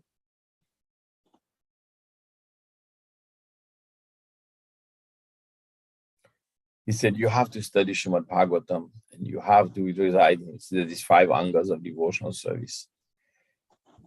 So we tend to think that a foundational principle of the sadhana bhakti is these 5 things. And once we neglect, now we go back to our own lives. We were happy and successful, enthusiastic because these 5 things were there. And they were very strongly present in our early life of Krishna consciousness. And somehow 1 or 2 of the angas have seemed to have escaped. The particular point that seems to have escaped is we may not be residing in a holy place. We may have associations that are very compromised. Our children, our husband, wives may not be very cooperative. That's one way that the atmosphere is compromised. We're not worshiping the deity nicely or even offering food or things like that properly. And we may not be associating with devotees nicely as we were when we were more innocent and younger. We had a very utopian idea. We were very positive. We were not very judgmental. We were not fighting. We were cooperating. And we were daily studying Srimad Bhagavatam together as a group. And we were chanting our rounds. So if you look at, I think that I consider these to be the foundational basis of every issue or non-issue in ISKCON. If something is a non-issue and it becomes promoted, it's because the environment is where these 5 things are not being practiced properly. What else can we fall back on, Sarika Prabhu? Yeah, absolutely right, Prabhuji, because, and I'm happy that you rephrase this again. You've explained this again sometimes back, and you still re-emphasize it today, and it makes it sound. And sometimes they say that when you consistently hear certain things, they registered in the mind. Thank you very much for outlining this again, because from my experience, there's actually nothing. And overlooking certain aspects due to circumstances that develops in our life, not being able to keep these 5. When those circumstances come in our life, I think is one of the major challenges that we have. And if we can bring them back, and I can attest to the fact that you're right.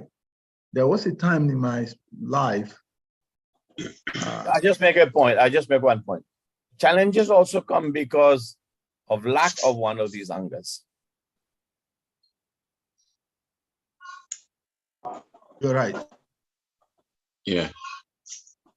It's not that when challenges come, and then challenges come because of not following one of these angas properly. Applies the same to me. Yeah. Everyone can attest to this. Yes. And not promoting it. If you're an authority, and if you're an authority in Krishna consciousness, and you're not promoting and you're not setting the example of this,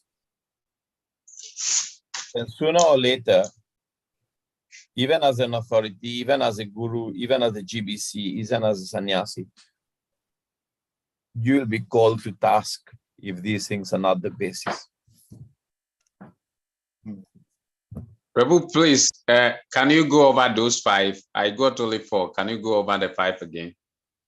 Chanting the holy name.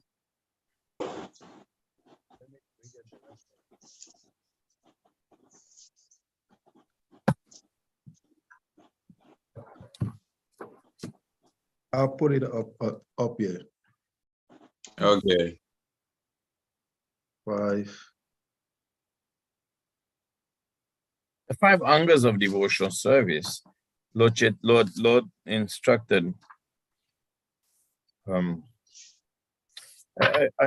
was meant to go back, and I was meant to prepare a seminar on this. It's explained by Lord explains to Rupa Goswami.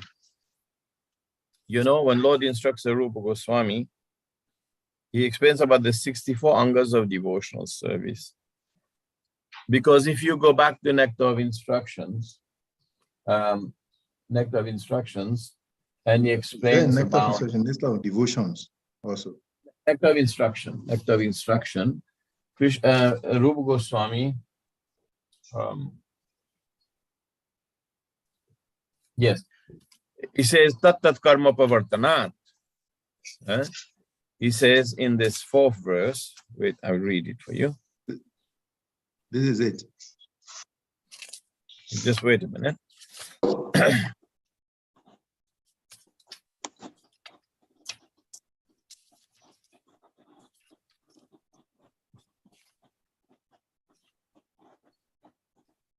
Okay, in the 3rd verse, it says, yeah.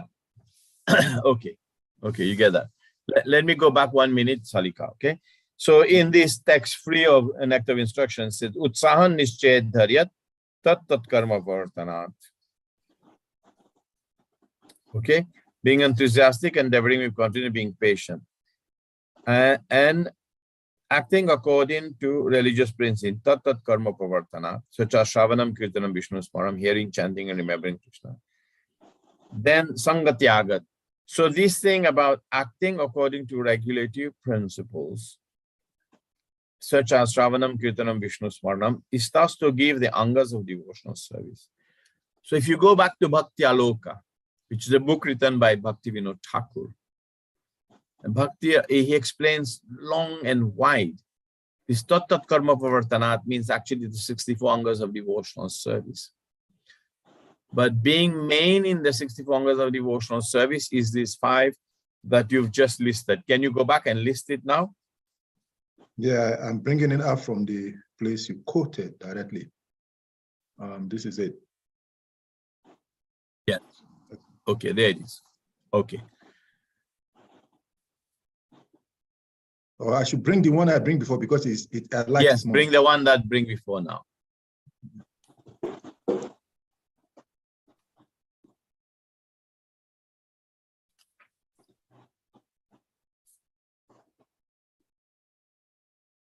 Yeah, this is it. Okay. 5 limbs. Firstly.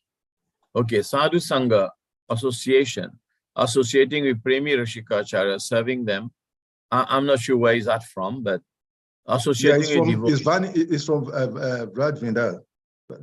It's also I just took the one that was close up to me. Well, Okay. maybe I can bring the one from Vani Coach. Just a minute. Let me bring the one from Vani Coach. Yeah, if it is especially from Chaitanya Charitamrita, Prabhupada says. I'm trying to find it, but my thing is not working. I'll bring it out now. I have that also somewhere nearby.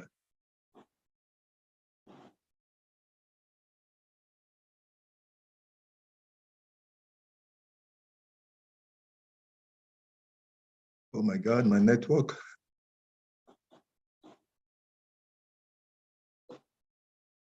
What's happening to my network?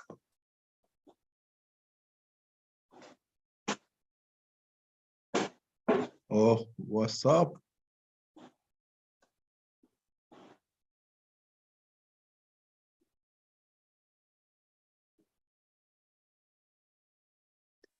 Oh, my network just went down.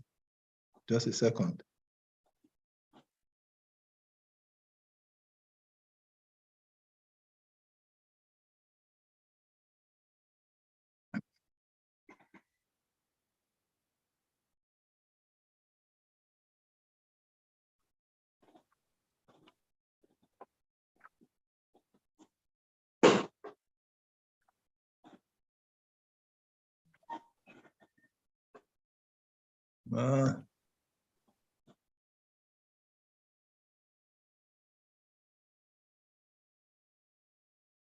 Why is it giving me so much headache here now?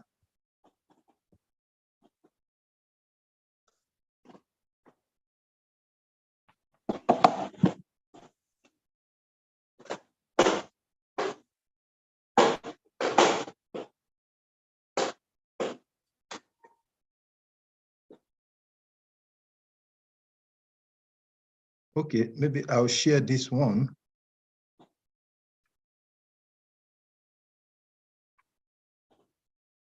Let me share from Nectar of Devotion. Rupa Goswami has stated the 5 kinds of devotional activities, namely reciting in Mathura, worshiping the deity of the Lord. Right. Reciting Okay. There it is. So these are the foundational principles of devotional life. So, namely residing in Mathura, worshipping the deity, daily studying Srimad Bhagavatam, serving the devotees, and chanting the Maha Mantra. And if someone is doing these 5 things properly, that is actually the foundational principles of Krishna consciousness movement. The aims, goals are set by Krishna Prabhupada that these 5 things, wherever a devotee is practicing these 5 things, and I'm saying it from practical experience with all of us, these are the 5 things we were doing all the time. We were residing in a holy place, in a temple, worshipping the deity daily, attending Mangal Arati, Guru Puja, and so on, studying Srimad Bhagavatam. We were always serving Srila Prabhupada and the spiritual master, and the senior Vaishnavas would be our Sankirtan leader, temple, head of department, whoever, and we were chanting sincerely the Hare Krishna Maha Mantra. These 5 things are the foundational basis. If you look at it now, in terms of practical way our devotional life or devotional lives of devotees have gone on, these 5 things becoming a struggle. Very true. Yes. Yes. Thank you so much, Prabhu, for sharing this. Thank you so much. Thank you. Thank you. Because now let's look at success stories. Where devotees really doing well in some certain yatras is where these 5 things are going. If any one of these collapse, say for example, in American temples, association and respect for senior Vaishnavas gone. Sannyasi will visit an American temple, he won't be even offered a seat properly. So associating with devotees is like, who cares? Right? Srimad Bhagavatam classes, sometimes I've heard, it just become a conflict fest. You know, there's no humility to study Srimad Bhagavatam properly without bringing in conflicting issues. And, you know, so we should avoid these traps and not try to be too smart in trying to overrun other devotees with arguments, rather than humbly understand that we are studying Srimad Bhagavatam for our purification and not try to bring in too much testing of whether there's a devotee, no, can he answer my questions? I have smart questions, can he do that? No, the idea is we are studying Srimad Bhagavatam for our own purification, things like that. And if we can put, if you look at our Bhakti Tirtha Swami Maharaj and the successful sannyasis, they've actually practiced these 5 things to the perfection. That's how they succeeded. Yeah. Yeah. That's right. And if we can promote this in every way, we will become happy. Thank you so and much. I'm struggling as well. Yeah. One or two of those on and off. You know, I may not struggle with, I tend to associate with devotees nicely, without envy, without this, without that. I study Srimad Bhagavatam. You know, I give maybe too much importance to studying Srimad Bhagavatam because that's just my inclination. And I chant my rounds. But, you know, maybe one or two of the others, I tend to be a bit neglectful. And therefore, you know, it gives a little wedge for Maya to come in and, you know, how like this. I think this is a 5 pentagonal seal. And if you are situated in the middle and you have 5 sides of this pentagon protecting you, I think you do well. Yeah. Srila Prabhupada ki jai. Srila Prabhupada ki jai. Dear devotees, please can you all let all of us meet now, like we chant the Krishna Maha Mantra to appreciate His grace, Advaita Krishna Prabhu, for this beautiful presentation. Hare Krishna, Krishna Krishna, Hare Hare. Hare Ram, Hare Ram, Ram Ram. Patitanam Pavanebhyo kripa sindhubhyo vacha. Patitanam pavanebhyo vacha. Our glorious assembly.